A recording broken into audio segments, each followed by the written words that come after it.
out here at sunrise and listening to the birds call, it's a wondrous time to be out here listening to what's going on in the marshes.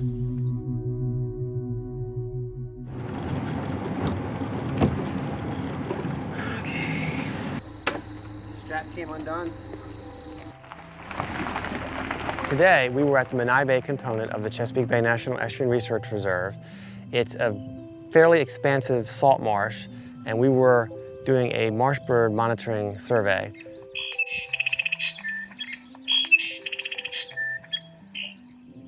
We go out and we play a callback and then see what kind of birds call back to the recording.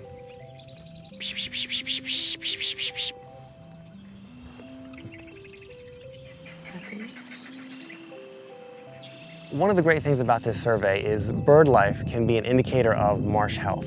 So the survey doesn't give us population numbers of birds, it's just an index. And what that allows us to do is come back year after year and evaluate if our population of birds is increasing or decreasing.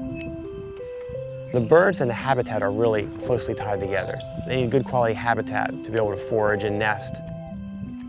If we see a change in their numbers, it gives us an indication that there might be something going on in the marsh.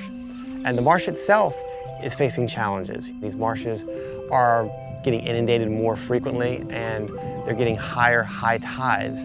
Some of these birds build their nests very, very close to that high tide line. So a higher high tide has more of a chance of flooding the nest, and then that nest won't be successful. We've been monitoring the marsh birds at Menai Bay for, again, about a decade now, and their numbers have actually been fairly stable. We are concerned that this habitat is changing a little bit, and some species that we encountered very rarely in the survey we don't see. Specifically here at the reserve, doing the survey helps us kind of evaluate what's going on in our marsh. The big picture, with other sites that are doing the same survey, lets us see how the marsh bird population on the East Coast is doing as a whole.